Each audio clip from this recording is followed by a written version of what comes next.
I get up next morning for breakfast and I'll go down into the foyer and there was a paper stand. There's a big photograph in this paper of the game. So I go over, national team beat by drunkards. Anyway, my big pal Norman Whiteside comes over to me. I went, big man, have you seen this photograph? So he comes over, he looks at the photograph and says, that is bloody shocking. We drank more than that. That's what he said. And I just burst out laughing. Anyway, it came off Bestie to me, and I just rolled it in, and the place erupted, and well, I could have ran out of the ground. I was that excited. I could have ran out of the ground to score my first goal and a debut against Manchester City. Unbelievable. All I can remember, home and away, the crowd, it was packed, and the football we played is just what was mind-blowing. Attack. We never used to talk about other teams. We used to talk about how we were going to do it. If they score one, we get two. Bestie, absolutely on his own, random ragged. Unbelievable. I've never seen a performance like this individual performance that Bestie put on that day. They even swapped fullbacks. Gamble went the right back, McCready went the left, and he still did what he did. Unbelievable. Got a standing ovation off the park, and I'm sat there with Bob Bishop, and I'm thinking, oh my God, I wish I could do this.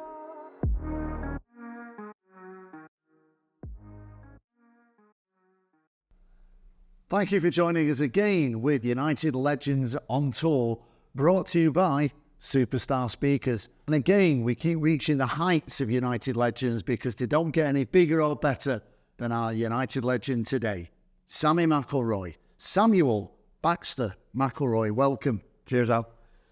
Sammy, when we've been doing the podcast, we've been asking all the United legends about their journey, first of all into football, and then the journey, in your case, to joining Manchester United. So what was it like as a young boy growing up in Northern Ireland and then getting the call, or, Bob, the scout, sort of seeing you and then recommending you? Give us that journey for Sammy Mcilroy. Well, since about 9 years of age, I really began to get into football at school, primary school, Mersey Street Primary School back home. And it was actually at 9 years of age that this scout, at the time man, approached me at one of the games.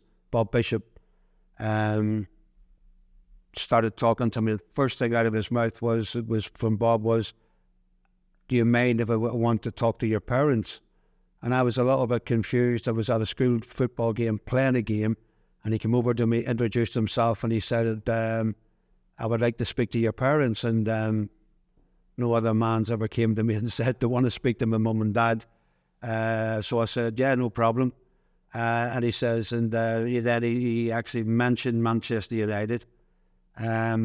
First thing came into my mind when he mentioned Manchester United was George Best. Because as a young boy at that age, Bestie was beginning to perform very, very well, and every kid at school wanted to be a George Best. So the next game, the next week, my mother came to watch me play, and Bob was at the game. So I introduced my mum to Bob. My dad was working in Belfast. He couldn't actually attend the game. And that was the sort of start at 9, the interest. And Bob seriously watched every game I played from 9 years of age till 14 years of age. Wow. Every game. Would you class him as one of the biggest, apart from your family, of course, one of the biggest influences? 100%, Alan, 100%. He bought me one of my first pair of football boots. Actually, I'll never forget them, brown toe caps in the days in the 60s. He bought them. And as I said, watched every game and, kept sort of talking to me and telling me what his plan was. And it was up to me to meet that plan.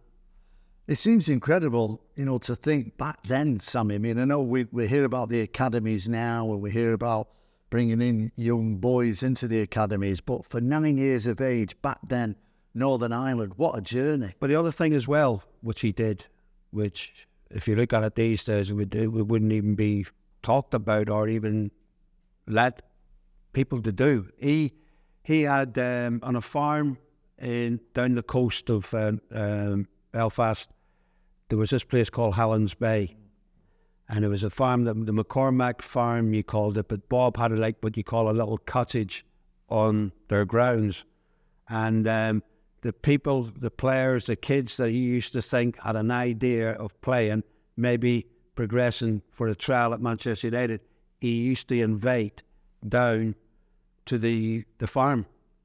And on the farm you had to work out with a farmer, David McCormack. You had to work out on the farm.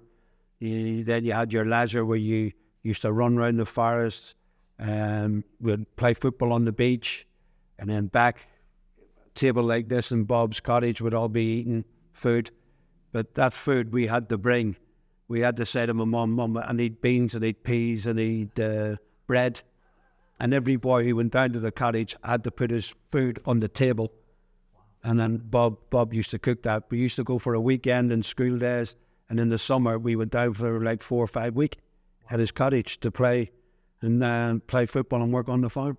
What an experience, Sammy. Yeah, at the time it was, but Bob, being Bob, which I didn't sort of kick in then, he was thinking, right, I've got these lads here, 1 or 2, 3 may make it. And that was his thinking. He was thinking, well, they're with me now. And they're working on the farm. I'll be getting them fit. They'll be playing football on the beach every day. And that was his way of sort of seeing progression or whatever, or how they were handling it.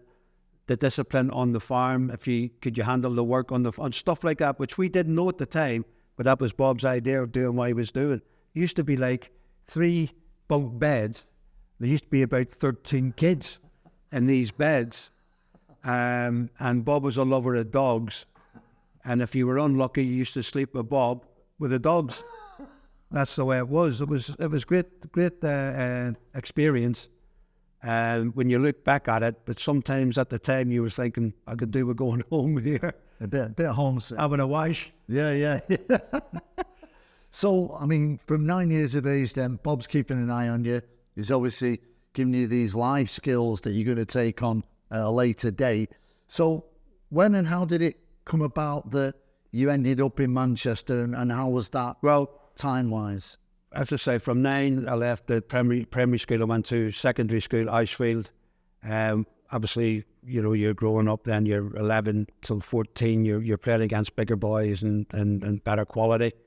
Again, he watched me, and luckily enough, I got picked for the Northern Ireland schoolboy team. And then there was a bit more interest coming from a scout from Manchester City there called Gibby McKenzie. He wanted me to go to Manchester City. And under no certain terms, Bob, well, there's no way. I've been looking at you from 9. Now all of a sudden at 14, he's showing his face. Forget that. And so he set a date there at 14. I'll be going over in July for a trial. And that would be my first step. Then it was up to me. He'd say, I've got you to here. I'm sending you across, and it's entirely up to you.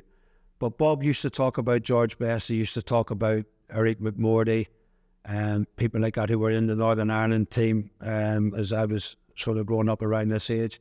And he sent them over to Manchester United, Besr and McMurdy. You know the story. They came over for one day and then went home homesick. Yeah. So Bob used to talk about things like this. You'd be well looked after and stuff like that. But that's how that progressed for a trial through those schoolboy years to actually go over at 14 to have a week's trial. That was my first time at 14. And what was... Then it was up to you then, Alan. It was up to you. Once you had that trial, playing against bigger boys, Manchester boys, Scottish boys, Welsh boys, it was a tough ask. And how did you do? Well, I think I did all right because they asked me back. The first week went okay. I went over with another couple of lads called, 3 lads, Jeff Gorman, Drew Harris, and Derek Whaley. It's great how you can still remember it, isn't it? Oh, I mean, I can remember still, picture myself getting on the sort of plane to come over with those 3 boys. Only one of them made it. Drew Harris made it first year pro, and the other boys were sent back home. But that was the first step, that first week. And then the second week, in the longer school holidays, they had you over for 2 weeks. And Bob used to say, this is the time where they'll decide when they see you for 2 weeks. So tell us who was involved behind the scenes, like, like the Sir Matt, or at what stage did this all start to take shape with him and his team around him? Well, after the 2 week trial, I came back home to Belfast, and there was a little scout called Joe Armstrong who worked under Sir Matt, Jimmy Murphy for years. In the trial situation, there was a man called John Aston Sr., who had played for England and Man United for years. Was a great starter under Sir Matt Busby. He was the one that was in total control of all the trialists, John Aston Sr., and he was heavily involved in making the decision if they wanted to keep you or not. So after the second week, Joe, the scout, came over to Belfast to see my mum and dad and to say we'd like to offer him a 2-year apprenticeship on £5 a week. That was 1969, and hopefully he'll accept, and he'll be well looked after with Manchester United. So that was the step. And then that summer holidays, at the end of the summer holidays back home, I then flew over to Manchester to start my career as a 15-year-old then with Manchester United. It's a very young age, isn't it? When you think about it, Sammy, you move into a different country, a big city like Manchester at the time, and you're sort of trying to develop and interact and engage. Oh, so hard. So many things. So hard. I was so homesick. I was so homesick. It was unbelievable. And them days there was no mobile phones. There was back home in Belfast. There was one lady, Mrs. McLaughlin, who had a phone about 50 yards from my mother's and dad's house. So I used to make arrangements where I could phone my mum. And then when they went out into the social club at weekends, I used to go to a payphone and phone them then. But if the two of them had said to me then, Alan, come home, I would have went home. Yeah. There's no doubt about it, because I was so homesick. You described it to a T. Belfast to Manchester, totally different people. I was sitting in the dressing room with the lads, the trialists and the apprentices at the time, and I'm looking at these boys thinking they're giants. Yeah. The majority of them were giants. They were confident, and I'm thinking, I'm out of my depth here. But football, I love football, and I thought, right, if I'm going to have any chance at all here, I've got to show it when I'm playing football. Right. And that's that. My dad used to say to me, don't be sort of, shy is not the word, don't be hanging back. Put yourself. Express yourself. Yeah. Express yourself when you're playing football, and that's what I tried to do, and obviously it worked. So you've worked hard, you've been sort of with United from a young age, and then the time comes where Sammy Mcilroy is going to make his debut in arguably one of the biggest games of the season, the derby. So tell us about that, because I know when you were informed the night before that you weren't playing for the reserves, you were a little bit upset. I was upset actually, and but just before that though, Alan, when I was 16 years of age, Sir Matt invited me a few times with the first team for friendly games. I was sub against Blackburn in a friendly, and then I went to Bohemians in Dublin with the first team to play a friendly, which we used to do in those days. Sir Matt loved going over to Ireland because of the support we have north and south. He used to send the teams over there, which was brilliant for the supporters. And this game against Bohemians, there was 30,000 people there, and Sir Matt threw me on as a sub, and I happened to score a goal that night. And once I had scored the goal running back to the halfway line, I seen all Paddy Crowrin, Bestie, Willie Morgan running towards the tunnel. I'm thinking, what's going on? About 30,000 people invaded the pitch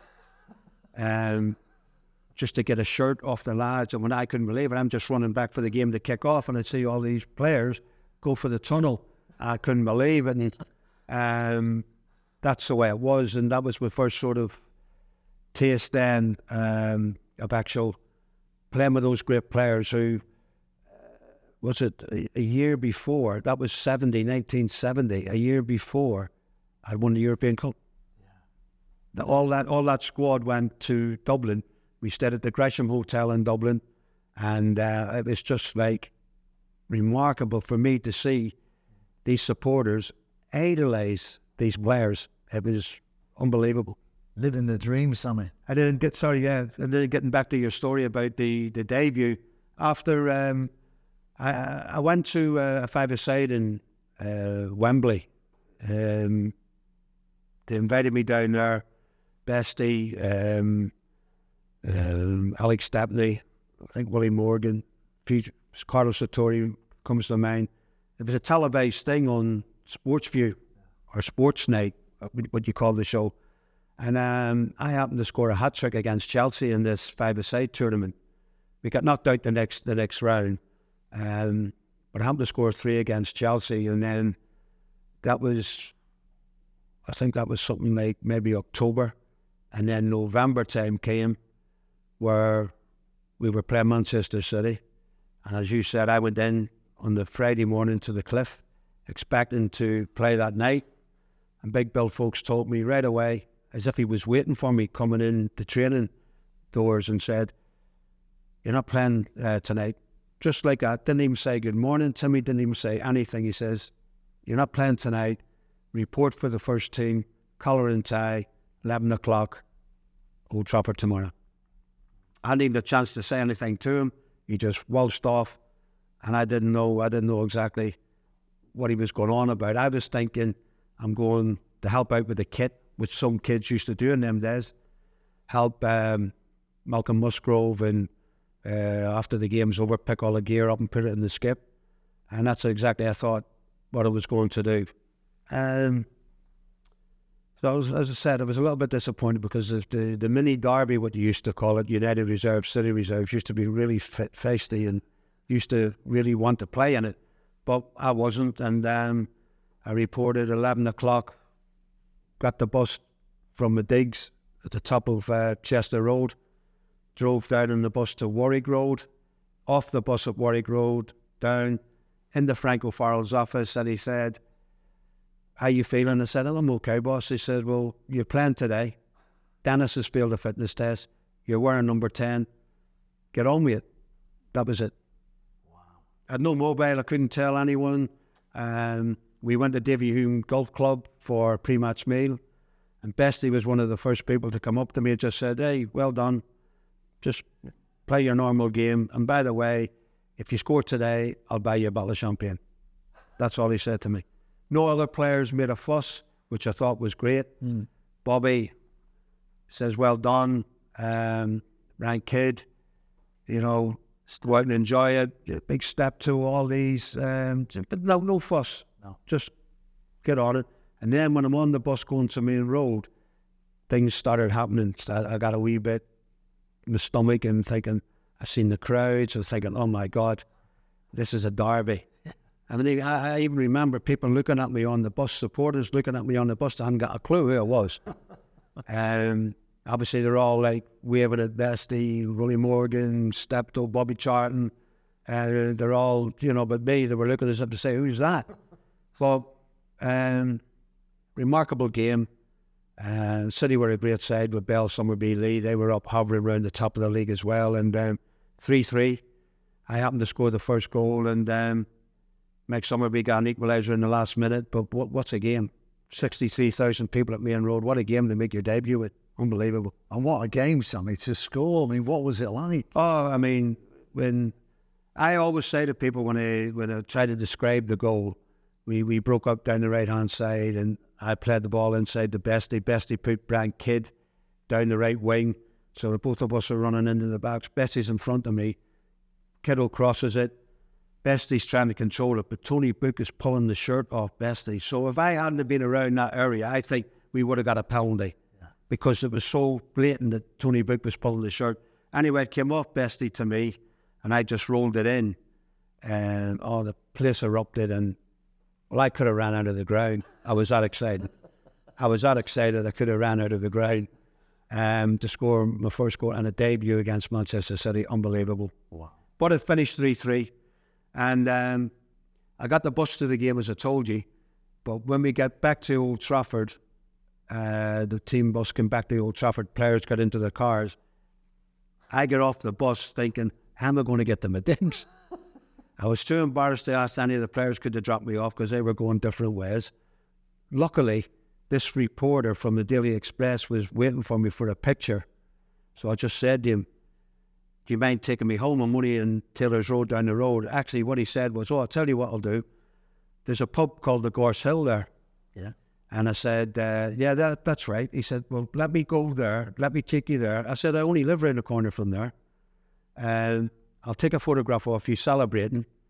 And he had a picture of me with a can of Coke, a glass of Coke. And next day in the papers, Coke kid McIlroy scores on debut. But if he hadn't been there, I would have had to get the bus on. But that's the way it was. That's the way it happened that day. It was, and I mean, it seems so strange now when you hear you talk about getting the bus to the game, to the stadium, getting the bus back. It's just a different world to today's players. So take us to the next step of your development with United. I mean, were you in the squad a lot then, or I played the first four. I played the first four games out of 5. Scored 3 goals out of 4. That was it. 3 goals out of 4. I scored in my home debut against Tottenham the week after. Kiddo had a knock in the derby. Dennis came back. I played in place of Kiddo. We beat Spurs 3-1. Dennis scored 2. I got 1 as well. So two games. I got 1 against City, 1 against Spurs. 2 fantastic clubs, and a 3-3 draw and a 3-1 win. Then we went to Southampton. The week after that, I played that day. I think Dennis missed out in that one as well. And Bessie got a hat-trick. We win 5-2, and I happened to score again. So everything was flying for me at that time. 3 and 4, I think it was. It's easy, this game, isn't it? I mean, when you're surrounded with the likes of Best, Law, Charlton, Willie Morgan on the right, Kiddo, and Big Alan Gowling was in midfield, and little Tommy O'Neill, my pal, who was my roommate, Big Alec in goal, Tony Dunn at the time left back. There was some great experience in there, and they always looked after you. But as you say, everything I touched on those first 4 games was remarkable for me. You mentioned a minute ago the Bestie said if you score, I'll get you a bottle of champagne. How did that? Did he fulfill his promise? Absolutely. On the Monday, we had a replay against Stoke City in the League Cup on the Monday after the City game. And we reported to Old Trafford for something like 4 o'clock. And they get to Stoke for the replay. Bestie brought the bottle in when all the players met. Me and him had a photograph in the ticket office. With George giving me the bottle of champagne, which was unbelievable. To be honest with you, Alan, I didn't like champagne. I've never tasted champagne in my life at that age, and still haven't. But because he gave it me, Bestie, I kept it for years. Yeah, I must have kept it for about 8 or 9 years because he gave it to me. Special. Yeah. Sammy, there's so much we can talk about with you. We're just going to look at your moments with United. What were the highs? What were the lows, Sammy? I mean, 3 FA Cup finals. Yeah, obviously relegation, the first relegation in early 70s. Yeah, when you look back at that, Sammy, as a lot of United fans, particularly my age group, that time in the 2nd Division, some of the greatest memories of United. You can still name the players. I mean, to be honest with you, people, supporters, they still actually talk about the football played in the 2nd Division. It's the 2nd Division. Don't get me wrong, Al, it was an absolute nightmare to go down. I think, what was it, 68 we won the European Cup. I think it was 73 we got relegated. That last game against City, which didn't really matter because all the results went against us anyway. Dennis back heel. And then he walked off the pitch and we're relegated and whatever. that was a nightmare, because Manchester United, European Kings not long ago, and you're in the second division, which was very, very hard summer to accept. And then when we reported back, the doc, had it in his mind and believed that we were going to come straight back up. He started bringing new players in, started getting the team together. And in that second division, it was unbelievable. The team that we had, the blend that we had, two wingers. When Willie Morgan left, he had Stevie Coppell, and on the left side, Gordon Hill. He brought Jimmy Greenough in to work alongside Pancho. Jerry Daly unfortunately left, which I was a bit surprised about. Jerry was a fantastic player, a good friend of mine. Once Jimmy Greenough came, I went back into midfield. Jerry went to Derby. And, everything just... Well, Jerry did play his part in that second division. It was later on that he left. But Jerry played his part there. But I sort of was up there with Pancho at the time for most of that second division. And then Jimmy came. But that second division, all I can remember, home and away, the crowd, it was packed. And the football we played was just... what was mind-blowing. Attack. We never used to talk about other teams. We used to talk about how we were going to do it. If they score one, we get two. That's the way Tommy Docherty and Tommy Gavanna set about the task. And, we were driving to the bus. We used to get the train then. When you get off the train, the fans were waiting for you. It was just unbelievable. And, Alan, at the time as well, we were getting a lot of publicity. So, match of the day even then, we'd be doing second division Manchester United for a good lot of the games, which never was known before. No. It was probably maybe an odd game through in, but it was Liverpool, it was whoever, City, Spurs, whatever on match of the day. But the way we were playing attracted everything, the media, and it was just unbelievable. And we won that second division in style. And I think as well, the main thing was we had to come back first shout. If we had a sort of laboured and sort of stayed in it, I think that could have been a lot of difficulty. Doc probably would have lost his job. Players wouldn't have came in, which did come in, but because we got that team and we went up, it just went for 3 years. It was unbelievable to play on that side. Tell us about it. Well, again, like we said, the memories that we still have from those times in Division 2. Tell us about the highs and lows of the FA Cup, because it's been good to you and it's been bad to you, hasn't it? Well, when we went up, our first season back was unbelievable. There was a stage there when everyone was talking that Man United might do the double. Going well in the Cup, going well in the league, in the top 3, top 2 for a long periods. Just fell away slightly in the league later on, finished third. But the Cup run took us all the way to Wembley. And because we were a young side and the way we were playing, it was a foregone conclusion. Southampton, I think they were second division side at the time as well, I think under Laurie McAnamy. Turning up at Wembley, we've got the Cup, because the season we had, the football we were playing, we were the talk of everyone. And on the day, it's one of the, when I say worst games of football I've been involved in. It went so quick, it was unbelievable, because expectations were sky high. We were going to win it. And then at Wembley, Jim McCalliog, who I played with here, I'm talking to Jimmy, just as you do, how you doing, Jim, everything okay? Yeah. They were so confident. Yeah. But I was just thinking, okay, Jimmy's a good player, left United, had a little bit of a fallout with the Doc. But I look round, Peter Osgood, very confident, Rodriguez experienced, Mel Blythe experienced. They look more confident than what we did. When you see the two teams lining up, and I'm thinking, these fancy it here. And they win 1-0 on the day. Their experience handled the occasion so much better than what we did. The game flew by. I can remember lining up. I can remember getting involved. I remember hitting the post with a header, flick on from the corner, a set piece what we used to try and work on in training. I had the day for it. Pancho flicked it on and hit underneath the bar. It actually went past Rodriguez. He tried to knock it out, but it went past him, hit the underneath the bar and bounced away. Then minutes later, Bobby Stokes gets the winner. That just summed up our day. But Tommy Dock made that sort of tongue-in-cheek quote. 30,000 people in Manchester, when we come back with no cup, we will be back next year. 77 to win that cup for the best supporters in the world, and we did. Yeah.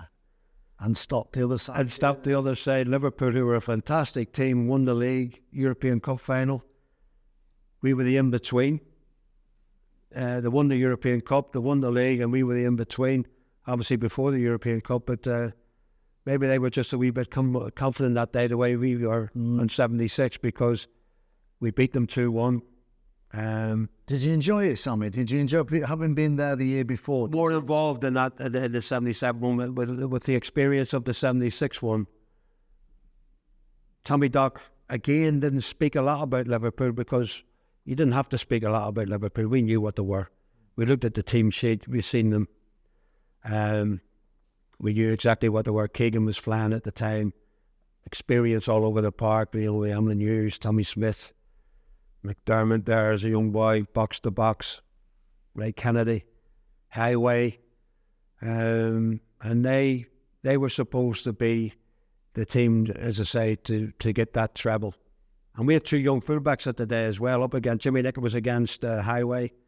And everyone thought that's going to be the thorn in our side. Our two fullbacks are going to be tormented by Liverpool's wide boys. But no, they had the game of their lives, the two of them, and we finished up coming away. Okay, lucky goal.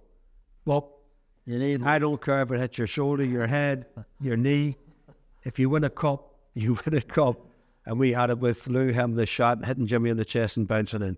Yeah. Well, what a difference of feeling in 77 and 76. Unbelievable. And then you play with these great bunch of lads. You're enjoying your football. You're enjoying your time at Man United. And a couple of years later, you're back at Wembley. Yeah. The mighty Arsenal. Well, things happened after the 77 Cup final, as you know, Al.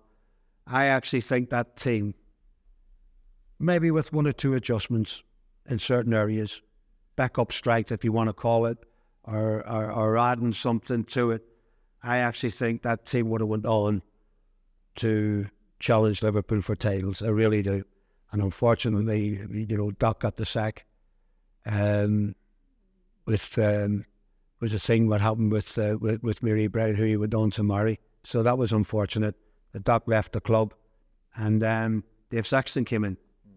Dave was a lovely man, very, very educated coach. Worked with England, worked with Chelsea, did great job at Chelsea, went on to QPR, fantastic job with them.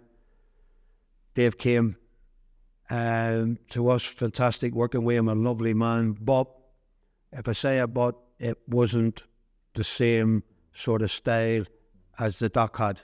Dave wanted to bring us on a little bit with certain situations of how to play with the ball and without the ball, where I'm not, and this is not sort of saying Tommy was not a good coach. Tommy knew his players, and he knew how to get the best out of his players, where Dave just wanted to take us a little, maybe a little bit more organised, step forward way. He got us to the 79 Cup final, finished second in the league to Liverpool. But the fans just couldn't take when I say the fans, the majority of the fans just couldn't take the way we were playing. And unfortunately he lost his job. But he was a great man and fantastic working under him. But the 79 Cup final is, again, I've watched probably that final more than I watched the other two repeated. And we had our moments in that cup final. They went 2-0 up. Frank Stapleton, I think Brent Talbot are the two goals. And everything we shot, everything we hit, everything, Big Pat, my Northern Ireland teammate, seemed to be in the right position.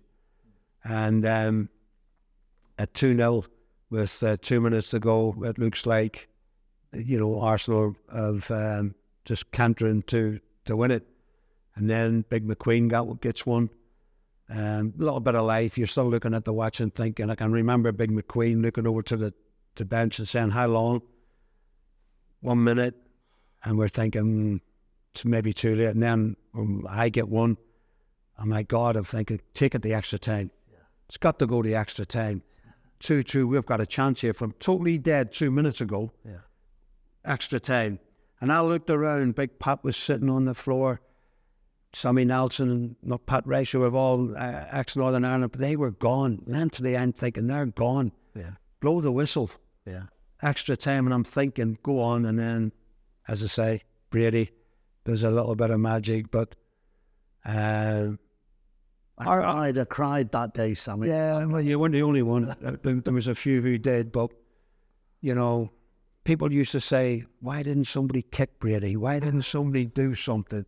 We weren't that team. No. Other teams, maybe like a Souness or somebody Jimmy Case or somebody would have put him on the floor. Yeah. But we weren't that type. We had little snippets at Brady and he went through, give it to Rex who crossed it. And unfortunately, Big Billy did make a mistake. He did make a mistake. Yeah. Yeah. And Sunderland sides in, but in 2 minutes, the final turned in its head twice. Yeah. And we lost it. Yeah. So 2 defeats, Al, and 1 win at Wembley. But let me tell you, it's the worst place in the world to lose. Wembley, in front of 100,000 people. It's the worst place to lose. Not a place for losers, is it? No. Only winners. No, I've lost as well with Northern Ireland or against England, but in a cup final when the world is watching you, it's not the best place to lose. No. We're going to come back to your Northern Ireland career in a few minutes, but let's just talk about some of the managers that you played under, because we've done loads of these conversations. Yep. And you've got some great stories, the sort of different personalities. But let's just start with Sir Matt Busby. I know the respect, the last of the Busby babes. I mean, what was he like for you, Sammy? Totally different. Obviously, when I came as a 14, 15-year-old boy, the thing that really impressed me about the man was when I joined, they'd won the European Cup the season before. 1969, 3-4 apprentices were signed the same time as me.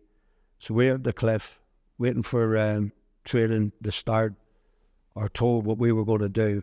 And Sir Matt brought Bobby down, Bobby Charlton, the great Bobby Charlton, down to introduce himself and have a few words to these new signings. And I can still, to this day, know exactly what he said, where you lads are at the biggest and best club in the world. You've got an unbelievable opportunity. Make sure you give 100% and don't let yourself down. And we're all like starry-eyed looking at him. And Sir Matt is just standing with him, listening to him and saying, there you go, that's what you've got to do. And that was a great sort of like introduction at life. But Sir Matt, he knew the kit ladies, he knew the laundry women, he knew the groundsmen, he knew the people who were sweeping the stands, all by their first name. And every time we trained at Old Trafford or whatever, he would make a point of talking to them and telling them what a fantastic job to do. But his philosophy in the game as well was he cared about what the supporters thought. He cared about they'd been working. He used to mention Trafford Park a lot in his team talks about these have worked all week. They've paid good money to come and see you play. Don't let them down. And that stuff like that sticks in your mind. And that's the way he was. And to win the FA Cup in 63 after the Munich in 58 and to rebuild and start rebuilding and give youth a chance. The Busby Babes, he was a man who gave youth a chance. His words were, if you're good enough, you're old enough. That was unbelievable. And things that he said always stick in my mind about the game and about remember what you are, who you are, and who you represent. And that's the type of man he was. Great for me to have the time I had with him, even though it was short. But what I had, I'll never forget. No. With him. Tommy Docherty. He was an interesting character. There was Wilf in between. Yeah, Wilf. For a short time, Wilf. Yeah, there was but Wilf. the doc. I mean, Frank O'Farrell came when Sir Matt retired. I think he was doing a fantastic job at Leicester and whatever, and Leicester were up there and doing really well. Frank came, and Frank gave me my debut, which I'm always going to be so pleased and thanked him many a time when I've seen him over the years, going back, for giving me that debut, believing in me. And then it all went wrong with Frank. Bestie was ducking and diving a little bit. Frank got the sack after the Crystal Palace 5-1 defeat, and Tommy Doc was in the stand and watching the game. He was Scotland manager, I think, at the time. So he's probably watching a few United boys, Willie Morgan and a few of the other lads that were Scottish, and he was. I think he was tapped up that day to become the manager, and I think that was one of the best decisions at the time that the board ever made to bring the Doc into the club, because he completely transformed it. And what was your relationship like with him? I got on very, very well with him. I didn't sort of like give him many opportunities for him to have a go at me. He fell out. Don't get me wrong, he fell out with a few players. I can remember him and Martin Buchan, who was a fantastic captain for us. Martin used to have a bit of a go with him. Lou would have a few words with him. Big Alec. There was people who would stand up to him. Them experienced ones at the time. And but the Doc was with me. I got on very, very well with him. And if you fell out with the Doc, sometimes you'd be thinking that you could be out of the club, which he did to certain players. But when if he fell out with Big Alec, if he fell out with Martin, if he fell out with Lou, they soon made up, because they were key members of the team, senior members of the team, and playing very, very well, the three of them. Obviously, Alex was coming maybe to the pinnacle of his career at that time, and he was beginning to look at other goalkeepers, and he didn't make mistakes. He did make mistakes by bringing the unlucky Paddy Roach into the team and dropping Alec when we were doing very, very well, and Paddy came in and big games, lost in the Cup, Man City, League Cup, lost at Arsenal, lost at Liverpool. To throw Paddy in those games, I think was unfair. I think it was a little bit unfair. But that's maybe the Doc thinking, let's see what he can do. But it definitely backfired on him, them decisions. You've mentioned what you thought about Dave Sexton. And I know it's always interesting when we mention the name Ron Atkinson.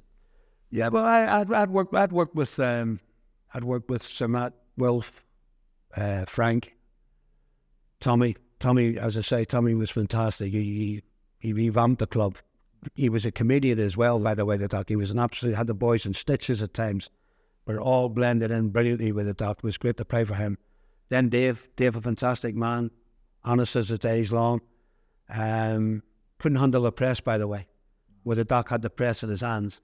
And then Dave gets the sack, and God, there's so many names I can mention, Alan. Yeah. Jock Stein, Bobby Robson, Marty McAnamy. I'm missing out one or two. I think Big Ron was the fifth or sixth choice, and he took it. Worst thing that happened to me. He took it, and my first introduction to Ron Atkinson was he paid me £600. Jimmy Nicholl and Mickey Thomas, we had to go and have a meeting with him when he came in pre-season, because we had missed a tour to Kuala Lumpur at the end of the season. I didn't go for family. Well, I was on the plane to go, but I walked off the plane for family reasons. The two kids were poorly at the time. Anyway, so Big Ron has me in his office. This won't do. You can't have this. I said, yeah, I've been fined £600, blah, blah, blah. Jimmy Nichols gone to Toronto. Mickey Thomas has gone to, I think, Chelsea or Brighton or something like that. So I'm thinking, this doesn't look good for me. And at that time as well, Alan, there was a lot of publicity going around. Brian Robson's going to come to the club. Remy Moses is going to come to the club. So I'm thinking maybe, my days are numbered here. Big Ron was a flamboyant man. Bling. He had a lot of bling. Gold watches, gold toothpick. Character. He got the job really because every time we played West Brom and he was manager, they turned us over. I remember a game here, they beat us 5-3 when they had Cunningham, Regis, who were electric. 5-3 that day, hell of a game. And I think the board, he impressed the board that day with their attacking flair, and he got the job. But as I say, I was always sort of waiting for the call, especially when he got Robbo and then he got Remy. I was waiting for the call, and I finally got it when he invited me to the Cliff for a talk, 4 o'clock in the afternoon, which I thought was a little bit dodgy time. Anyway, drove to the Cliff. There was only my car and his car at the Cliff. Went up the stairs, knocked on his door. Come in, kid. He knew it was coming. He called everyone kid. He had just got off the sunbed. The room was boiling hot. And he was wearing his red Manchester United dressing gown, gold toothpick. Sit down, kid. And then he decided to say that he's had a bid from Stoke City, which shocked me a little bit. It wasn't that long ago. I'd scored a hat-trick and I was playing okay. But a lot of people said Brand came to replace me. That's wrong. I had other positions I could have played, and me and Brand talk about it on occasions. He didn't come to replace me. At the time, the club wasn't full of money. Martin Edwards, who I got on very, very well with, was a chairman. To buy Robbo, we had to sort of try to get money back. There's talk about Ray Wilkins, who was at the club at the time, was going to go as well, which he finally did go to Inter Milan, but he stayed on a wee bit longer. But Big Ron sort of got me down and said about Stoke, this. And I said, he actually asked me how much to think I was worth in the transfer market. And I thought I was a little bit upset with that. And I said, listen, boss, I said, I came here as a 15-year-old boy, didn't cost the club a penny. I've been here 13 years. I don't think I can put a figure on my head, blah, blah, blah. Anyway, he said, Stoke have made a record bid of 375 grand. This is the way it is. I've got the recoup, blah, blah, blah. I'll let you think about it. So I get up, and I said something which I can't say on screen, and walked out the office. Went to my father, who was alive at the time in Stratford, just behind the Stratford end. Went into his house and said, Dad, blah, blah, blah, blah, blah, blah has happened. This is what he said. First time this has ever happened to me, Al, by the way. I'd worked with all those managers, and no other manager had ever said anything about a club has been in and whatever. So my pride is absolutely on the floor. I was a little bit upset. And I said, listen, Dan, my dad was saying, listen, don't worry about that. You've got other positions, you can do this. I should have took my dad's heat. But because I was so upset, the next day I drove to Stoke and signed because I was that hurt. Stupidly, when I look back at it, yeah. But I was on my knees with his words ringing in my ears about Stoke, about this. Driving back from Stoke the next day, I get in and house phone rings. It's Howard Kendall. How you doing, Howard? He says, what are you doing? I said, sorry, Howard, what do you mean? I wanted to talk to you. And you've signed for Stoke. Didn't even know anything about Everton. He was building the team in the 80s, which became a fantastic team in the 80s. The trophies that he had won, Cup Winners' Cup, FA Cup, League. I said, Hard, I know nothing about it. And then it began to twig, and then I thought, Ron told me about Stoke, but he didn't tell me about Everton, which I thought was a little bit unfair, not right. And I wasn't happy with that, but I done what I did. Hastily, I joined Stoke. But if I had spoke to Hard Kendall, there's no danger, and that's no disrespect to Stoke, where I would have went. I would have done the East Lancs tomorrow, and hopefully maybe been in that team that won them trophies in the 80s, but I didn't have the opportunity, and that's why I was a little bit bitter for years with Big Ron. I've met him over the years since, said hello to him, but them things never leave your head in. What might have happened? Yeah. What might have happened? So, yeah. Let's talk about your good friend Georgie Best, because I know when we've done these again, you've got loads of stories about him, but just give us a couple that come to mind. I mean, a few months ago, you paid a wonderful tribute, Sammy, to Georgie when the ex-players had a dinner in his honour. That's right, yeah. Barbara. Oh, his sister was there, yeah. Yeah, Fantastic. And you got up and spoke so beautifully that night. Share a few of those stories, because they were brilliant. Well, he was my idol.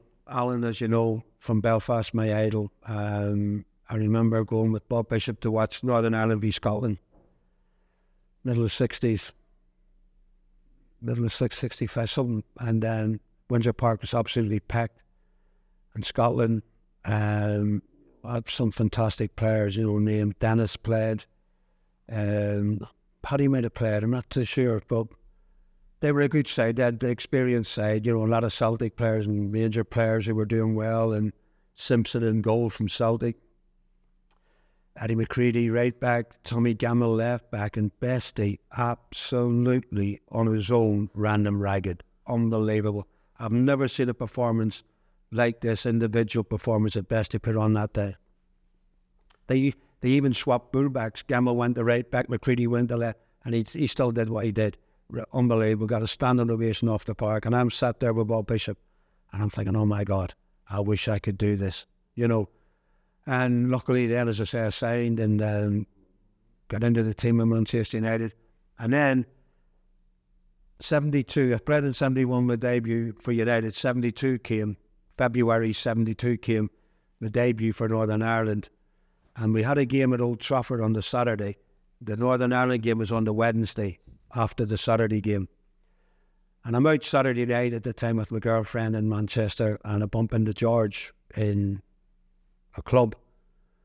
He's at the bar, and he waves, so I'll go over and we talk for a few minutes. He's surrounded by women and men and everything, which I expected.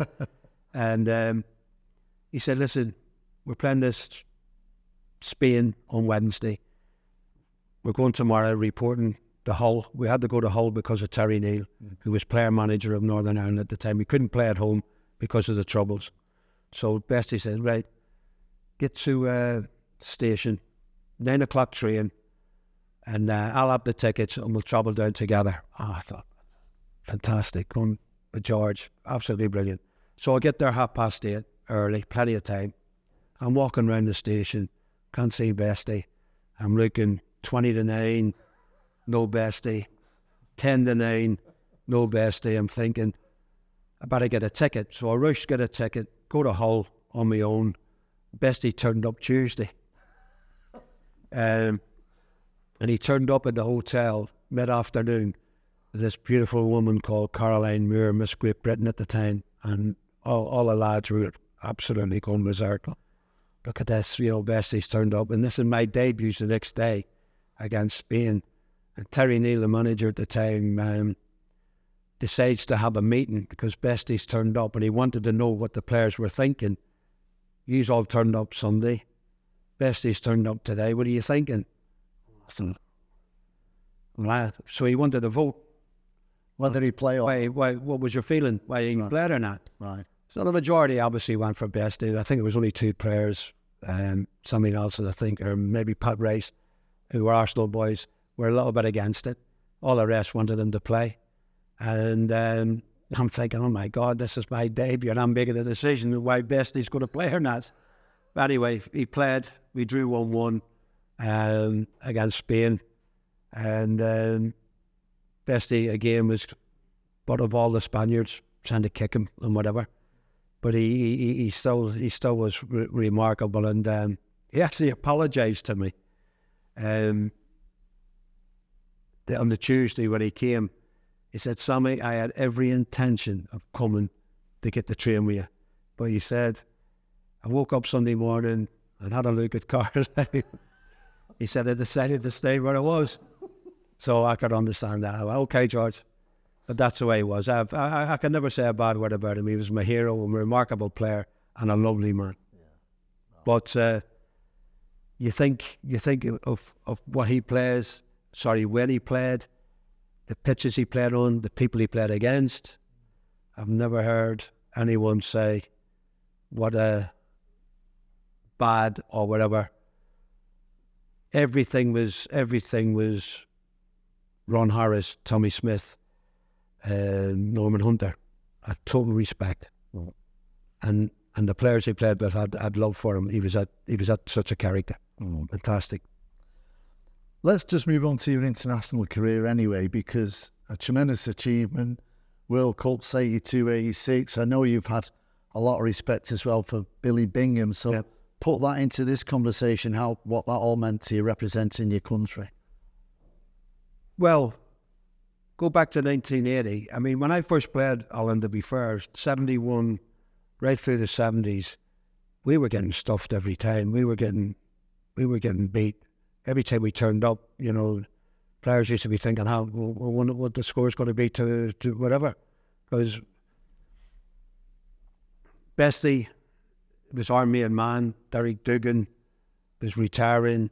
Eric McMurray, all these senior players were sort of drifting away. And my early years under Northern Ireland were, as I say, God, I can't tell you how many games I actually won playing in my early years. And then we went through a couple of managers, player manager Dave Clements, who played, Terry Neal, and then Danny, the great Danny Blanchard came in, and that was good for a little bit of a time. We went to Holland against that great Holland team, Cruyff, Neeskens, Kroll, Johnny Rep. Oh, fantastic. And we're playing them in Feyenoord. And Danny was the manager, and the Bestie was back, and Bestie was playing, and we drew the game 2-2. And Neeskens, all these fantastic players, but Neeskens had the job that night of marking Bestie man for man. And I'm thinking, I can't believe this.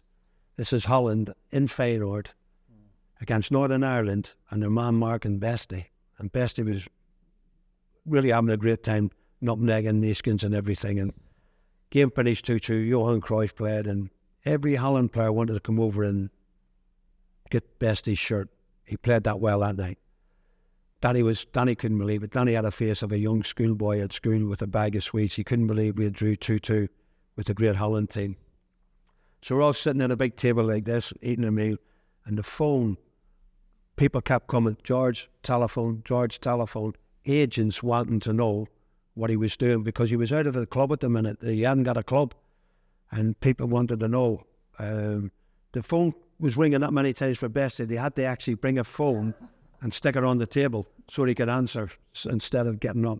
That many clubs wanted him, and that's how good he was that night. And he finished up, I think he went to America for a stage and got him really fit and really involved, and got himself going, because we wanted to bring him on the 82 World Cup squad. Mm-hmm.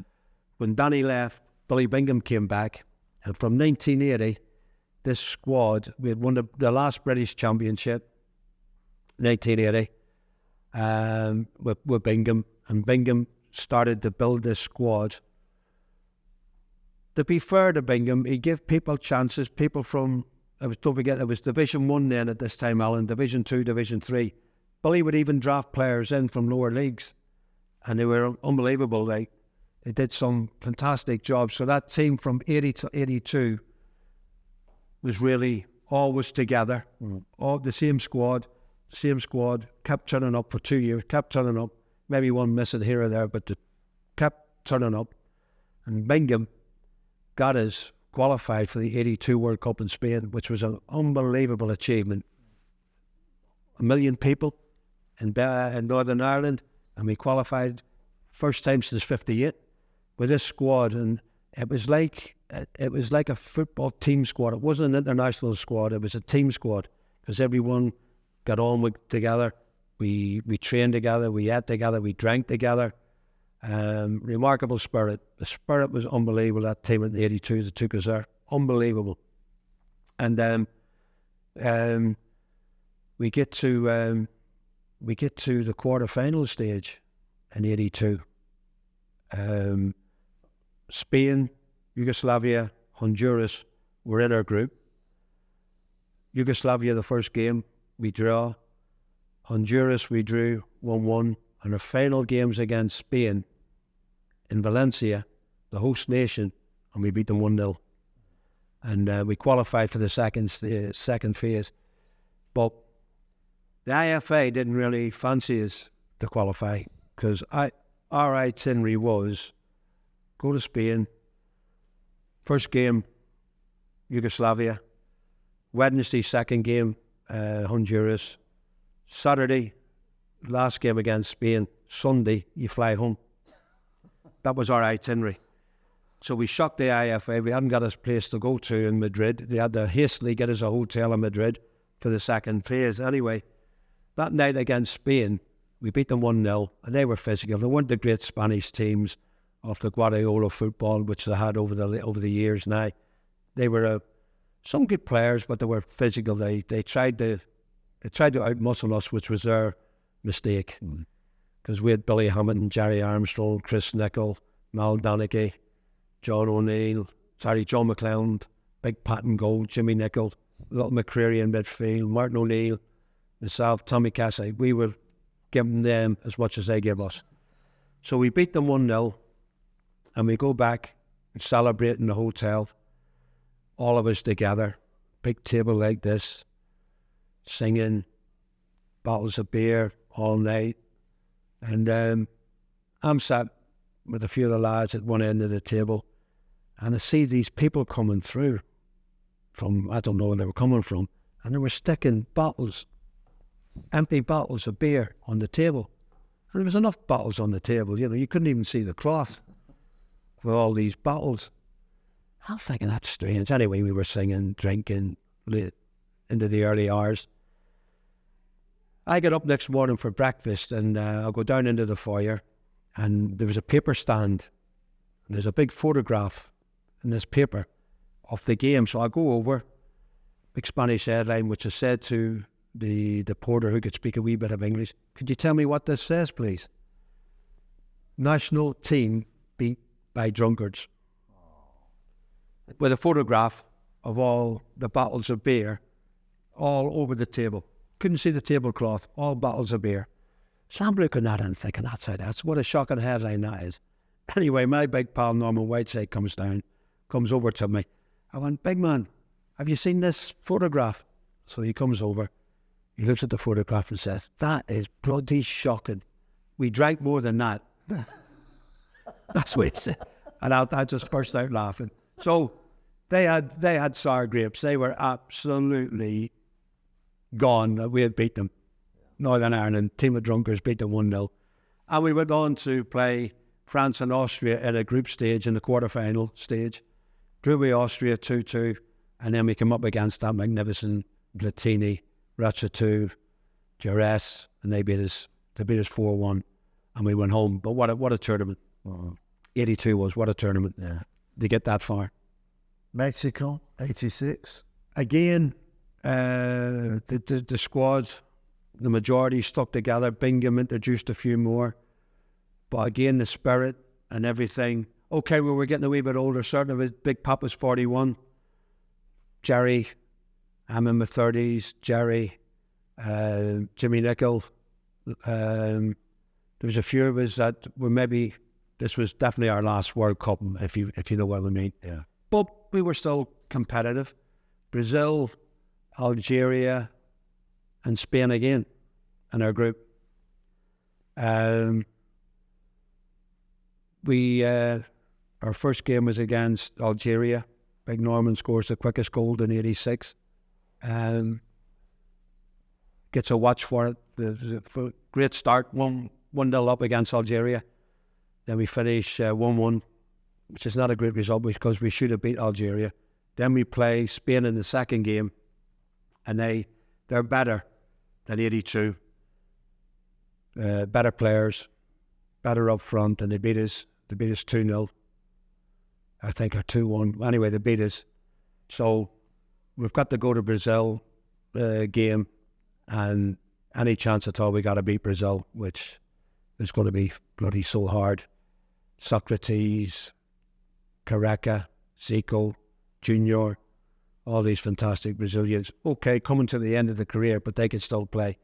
Anyway, they beat us 3-0 that day, so we go home.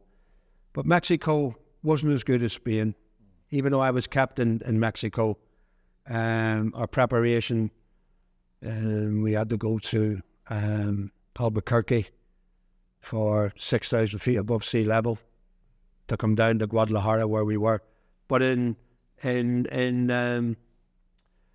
Albuquerque, I had some drastic news. I went to that World Cup, Alan, in '86, knowing that my father was dying of throat cancer.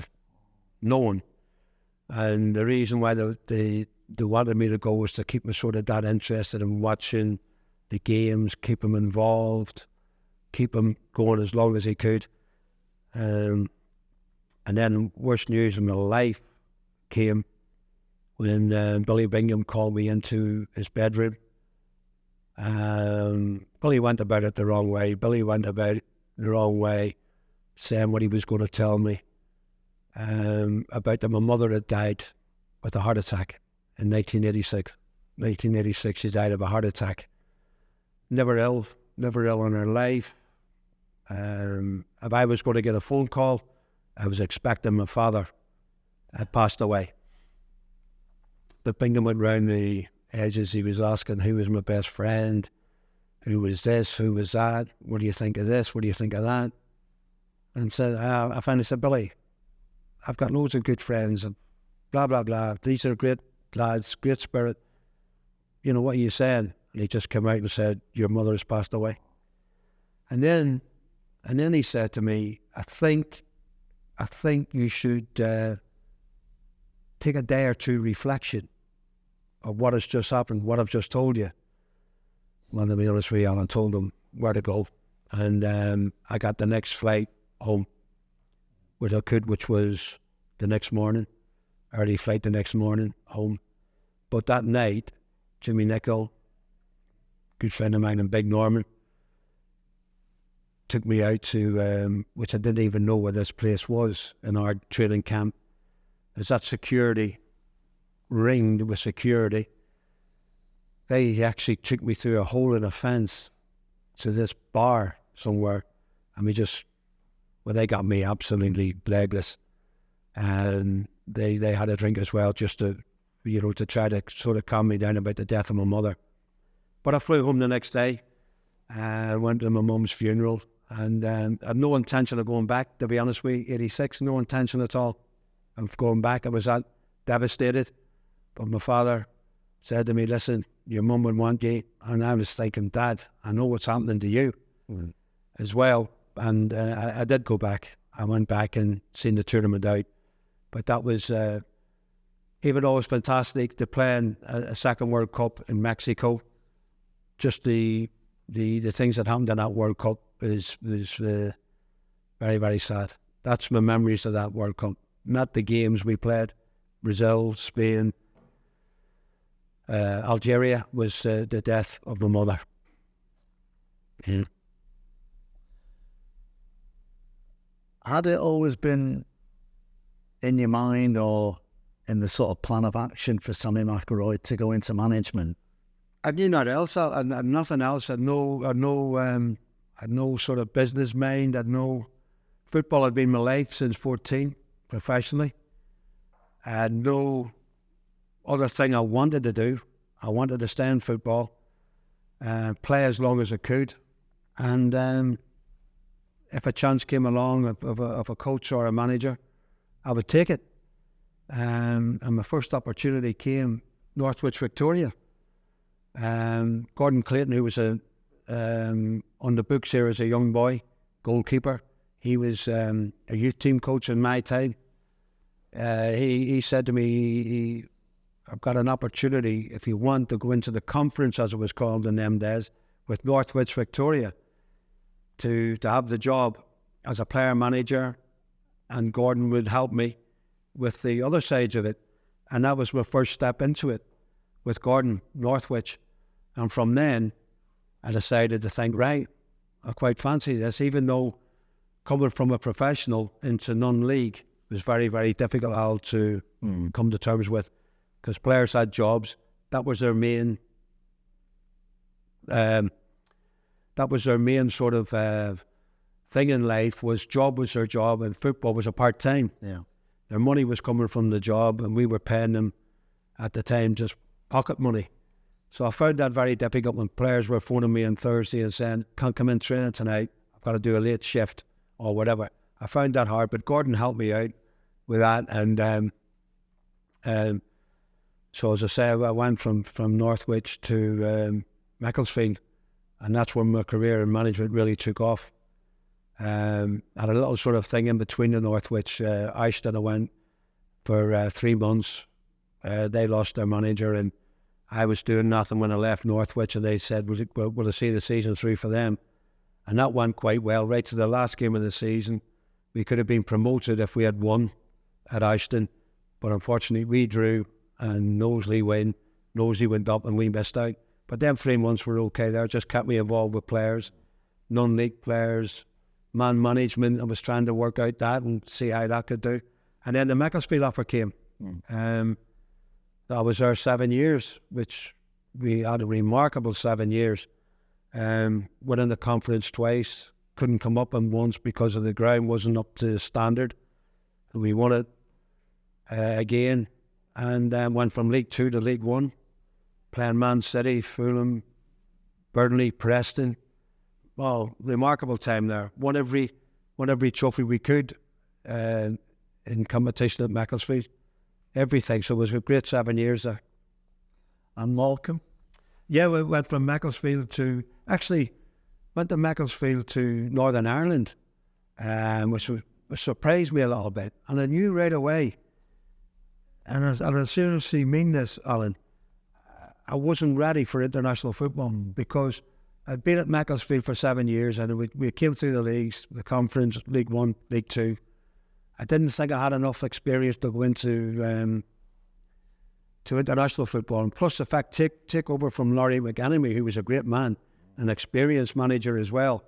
And I spoke to Laurie about it, and Laurie gave me a few bit of advice, which was really pleased. But I couldn't turn down my country. If I loved playing for them. 2 World Cups, 88 caps.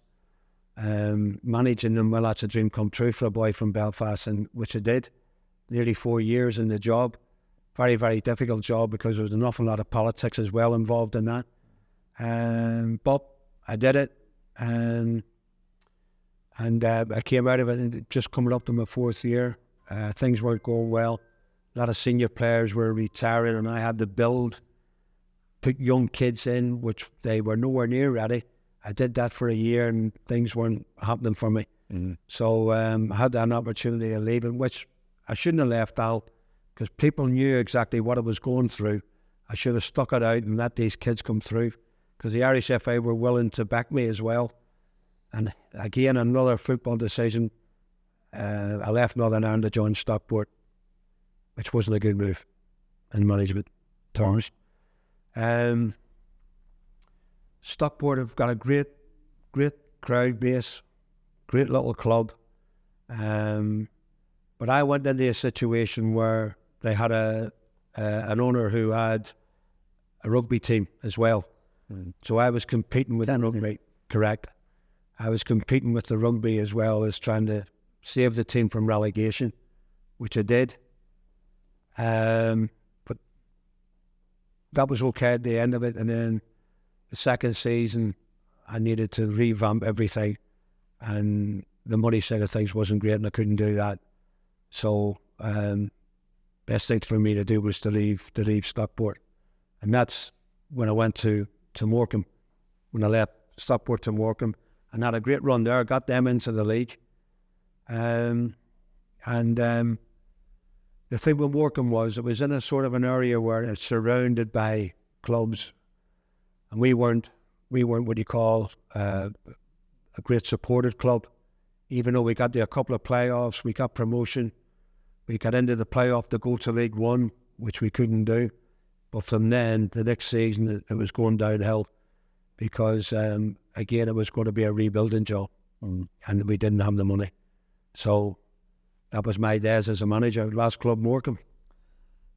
Just going back to Stockport, because they're my local town. I bet you're pleased that they're doing well. Unbelievable. Yeah. Unbelievable. There's just one investment. This man's come in, and the investment he's put into the football side of things has been remarkable, and it's shown on the field. Yeah.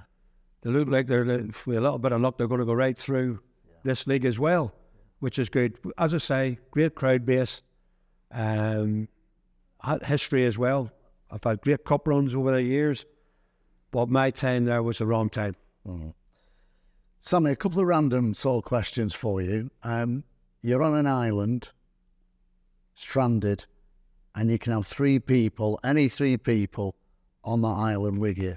Who would you choose? Oh, God, what a question that is. Better say my partner, isn't it? Oh, God. You threw that one in. You should have told me about that. I'll give me time to think about that one. 3 people on an island. I'll have to say my partner because she'd be doing the cooking. I'd have to have a survivor. Bear Grylls? No, not Bear Grylls. I can think of some survivor.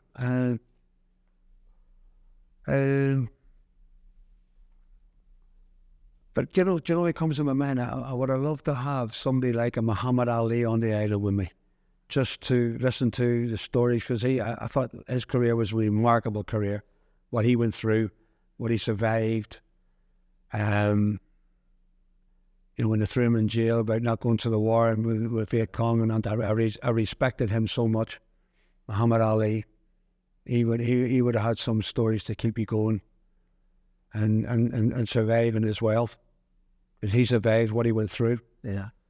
And another one. But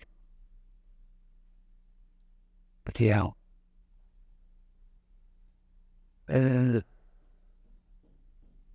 Be no go bring in George, because there'd be no battle on it, would there? No. All women. No, exactly. Norman. Yeah, you would have a close friend. I mean, you would have a close friend with you. But I've got people there like a Jimmy Nicol, Big Norman. I've got people who have played in that 70s team. Are all fantastic lads. I think I'd have Jimmy Nicol because he's a character. Jimmy Nicol's a character. He'd keep you happy. He'd keep you laughing. He's a character. But that is the hardest question that I've ever been asked in my life, actually. 3 people to take on an island with you. And we've done a lot together. So we've done a lot together. You've never asked me to help with them before. Well, make it a bit different. Yeah. All right, so that's a good choice. You've got your partner, you've got Muhammad Ali, and you've got Jimmy Nicol. They keep me laughing, keep me going. Okay. Jimmy, because he would keep me going, definitely. No doubt about that. Moving on to another random one. Sammy Mcilroy's opinion and thoughts on VAR. Oh, God. We got enough time. When VAR came in, I was quite happy about it, because for one reason only, at the time, was I'd seen massive games, teams losing out when the ball went over the goal line. And I thought, well, if VAR comes in, hopefully that'll, there's been some massive big games. Somebody's shot, hit underneath the bar, went over the line, and they've cleared it out. I mean, there's an instance here with Roy Carroll. years ago. He scooped it from behind the bloody net. Yeah. And, stuff like that, I thought VAR's going to help. But now, Alan, it's too involved. This offside thing when your fingernail and how long it's taken. Referees now, for me, shouldn't be on the pitch. You may as well just let VAR run it. They're going to a screen and looking at it. If you're asking me to give it a mark out of 10 at the minute, I'd have to say halfway. It's not convincing. Certain things, as I say, ball over the line, yeah, I agree with that. But certain things now, like the offside and off the ball incidents and stuff like this, and referees, decisions and stuff, it's not helping for the time and everything it's taken to try and get it right. Sammy, we've got a few more quick fire ones for you, and I'll go through an array of different ones here. Tea or coffee? Tea. Ronaldo or Messi? Messi. Mercedes or BMW? BMW. Boxers or briefs? Boxers. Oasis or the Pogues? Oh. Oasis are City supporters. Pogues. Andy Cole or Alan Shearer? Andy Cole. Laptop or iPad? I've only got an iPad. Keane or Vieira? Keane. Love or money? You say both? Love. Erling Haaland or Kylian Mbappe? Oh, it's a question. Oh. I mean, Mbappe's in the league. I'm going to go for Haaland. Ronaldo or Best? Best. Best I've ever seen. And don't get me wrong, Ronaldo's been a fantastic footballer, but Best he's played against better opposition. I know the game's changed. Worse pitches. Players are more protected, like Ronaldo now, and what Bestie was. If Bestie had been protected the way Ronaldo, Messi are now, oh man, you would have caught him. You wouldn't have caught him. Scholes or Gerrard?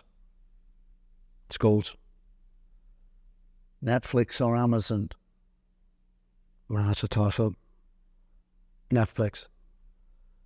Liverpool or City to be regulated? Liverpool or City to be relegated? Liverpool. Brian Robson or Roy Keane? Oh, Jesus, that's a strong one. That's a bad one. I played with Robbo. I'll have to go for Robbo because I played with Robbo. Keane has been an amazing footballer, but because I played with Robbo, I'll have to say Robbo. Mourinho or Ancelotti? Ancelotti by the street. Would you like to elaborate? Mourinho's been here and he's won trophies, don't get me wrong, but he's upset a few people here as well. And I'm an Ancelotti fan. I think what he's done in the game as a player and a manager, and I do stress as a player as well. Mourinho has never been a player. For Ancelotti to come through what he's come through as a player, to take it into management, I think he's won everything. And he was a fantastic footballer as well. So yeah, Ancelotti, yeah. Toilet paper, over or under? Which way did she put it? Over. Over. Sir Matt Busby or Sir Alex Ferguson? Oh my God. I love Fergie. He's helped me out, Sir Alex, since he's been here. On a personal matter, I love him to death. But I've got a soft spot for Sir Matt because he signed me as a player. But that's one of the hardest ones you've ever asked because I love both of them. It's been an amazing podcast. I want to thank the last of the Busby babes, for joining us on behalf of Superstar Speakers, Sammy Mcilroy. The time has absolutely flown. Thanks very much, sir. Thank you, Sam. Cheers, thank you.